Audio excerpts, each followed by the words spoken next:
It's the Women's Information Network. It's the win.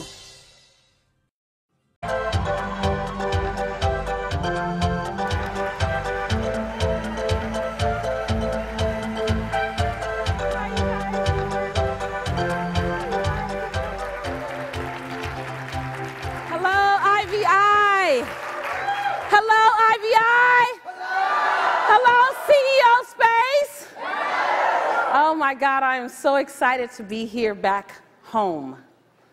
Home, home, home, home, home. It has been a long time.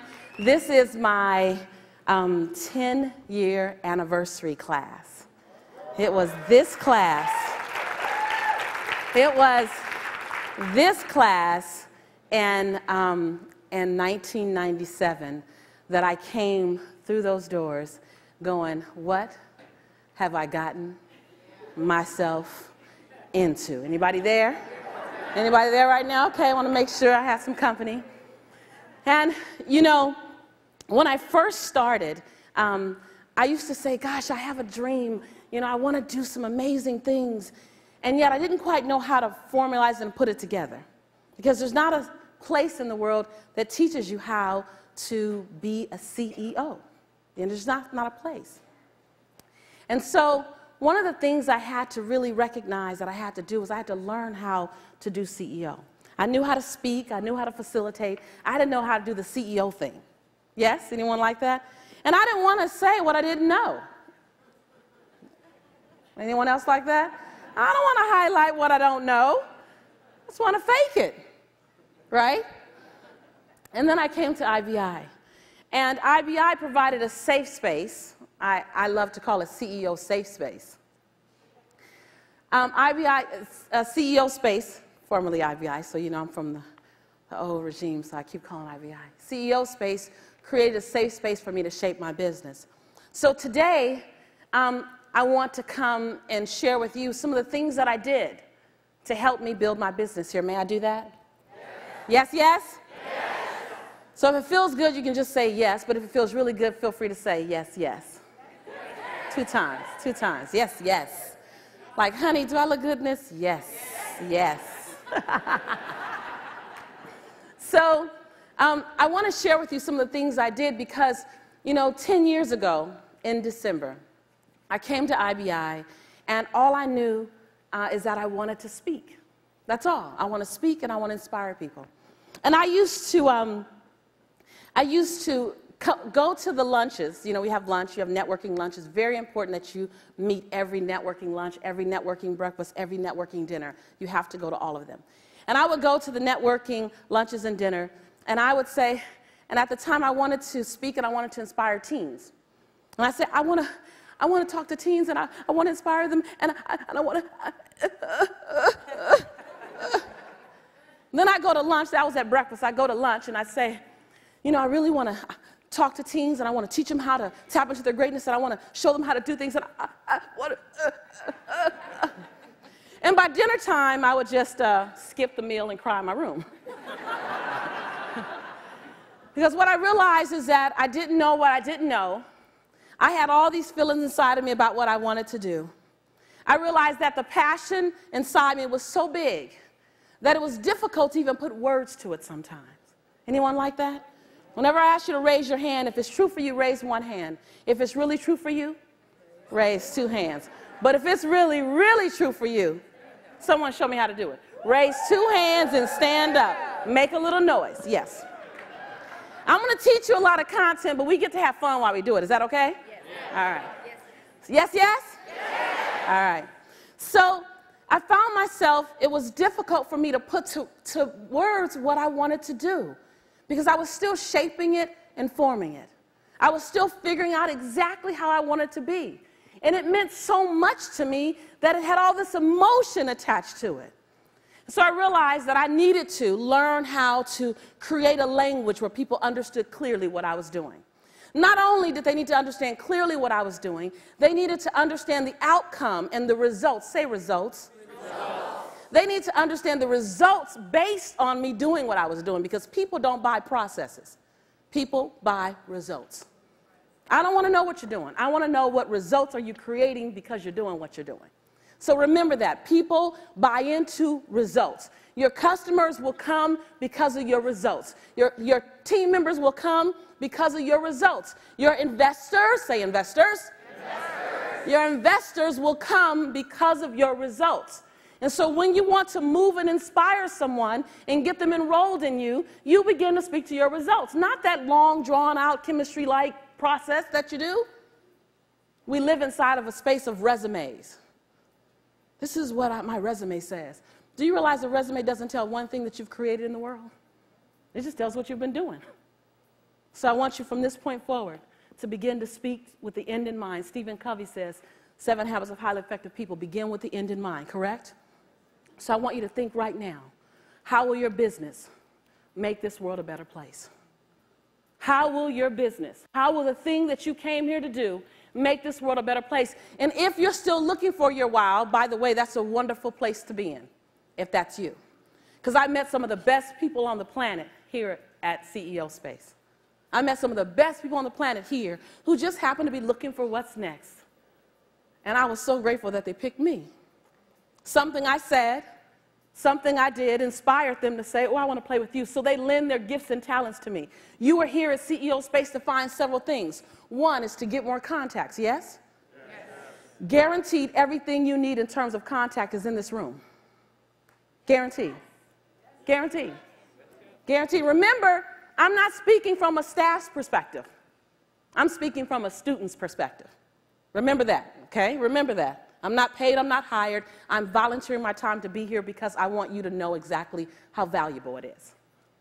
Okay?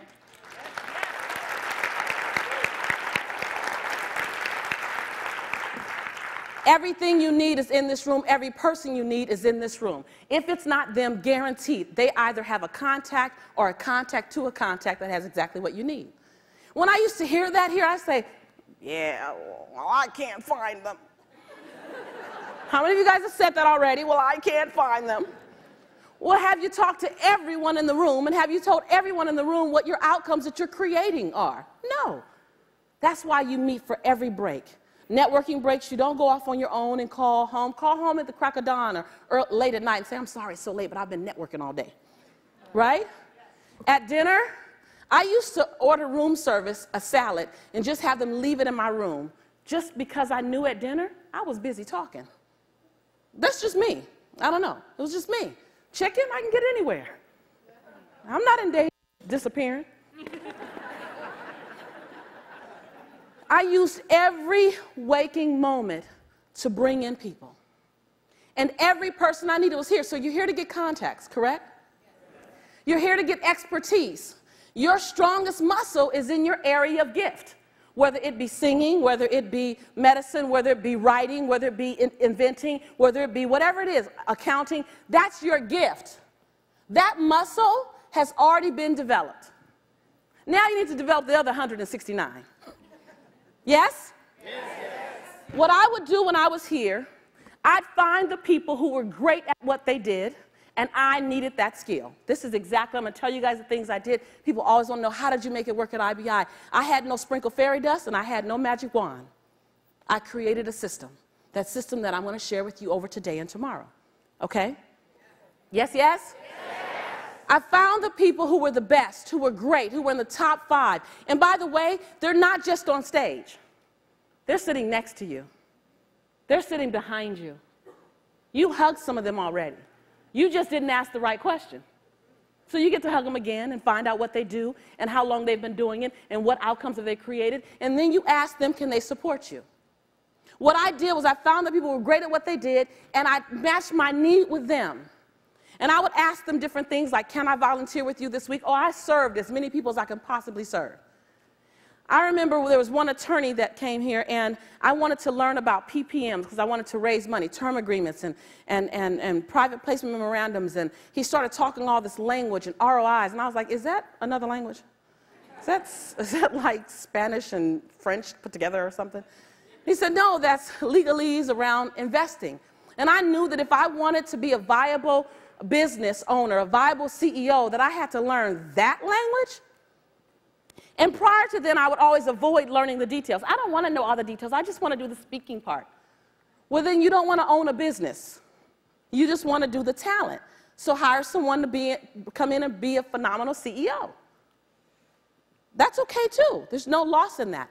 But know exactly what you want to do. I knew that I wanted to do the whole business. I wanted to learn the entire business. And so he would speak about finances, and I didn't understand anything he said. So I said, can I sit in your meetings and just help you? I'll make copies, I'll do whatever, I'll sharpen your pencils or whatever, until I learn what you're saying. And he said, sure, thinking it would be, 3, 4 meetings. 32 meetings later. Because it took me that long to get it. And I wasn't going to get up until I got it. Then he came to my first investor meeting, and he delivered the investor meeting. And he was good, but he was about a 66-year-old, white-haired, white man. Wasn't quite me. He was great. I loved him, but he wasn't quite me. And people, when they invest in who first? You. People invest in you. They believe in you. They're putting their faith in their dollars. Dollars is just a form of energy. And they're putting their energy and their belief in you. So I realized very quickly, I need to do the investor meetings. I need to learn that language. So 32 meetings later, for me, because I'm not a quick learner, I'm a thorough learner. Sounds much better than slow, doesn't it? I'm a thorough learner. When I got it good. Just takes me a little while to get it. By the time I stood up 32 meetings later, and I came to several IBIs. This is not a one-time visit, you guys. This room is filled with graduates for a reason. For a reason. You don't just come back for the hugs. The hugs are the trimming on the edge. The hug is the cherry on top of the cake. The cake is the content. Everything you need in terms of content and resources is right here. You simply have to know exactly what you need. So when we ask the question, what's next? It literally is what's next for you. You have a long list of what you need, but what's next? So for me, with him, what was next was learning the language of raising capital. And so I learned the language, and then I went out and I did my first investor meeting. I couldn't believe what came out of my mouth because I was a student. I came here and I studied. I was a student. I watched him. I went over the forms with him. At lunch, I sat by him. I said, can I agree that this, at dinner, he would come back, and I'd be sitting by him again. He said, aren't you supposed to rotate at the tables? I said, no one said that. At breakfast the next day, I'd be sitting like, good morning. At lunch, he was at another table. I went over there. And then I asked him to come to my investor meeting, and he came. And I delivered my first investor meeting, and someone walked up to me and said, I want to invest. And after I got over the surprise, I accepted a check for $15,000, my first investor. I went on to raise over $532,000 right here. Right here. Right here. But see, I'm that same woman who would come to the table and I didn't know how to speak. I didn't know exactly what to say. I didn't know the words to use. I didn't know what they were looking for, how to give them what I thought they wanted. I didn't quite know how to get it out. I'm that same woman who had to get out of her own way and had to deal with her own personal fear storms. Yes? I'm that same woman who had to turn the chatter down in her own head so that she can hear what everyone else was saying about the wonderful opportunity that she had in front of her.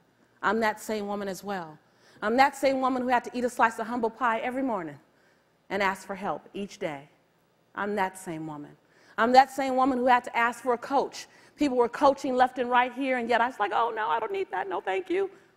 Yeah, I needed that. And then I got a coach from here. Out of 37 people on my team over a course of 7 years, 35 came from IBI. 35. Out of the $532,000, 510 was raised at IBI, and the balance was raised because someone at IBI told someone.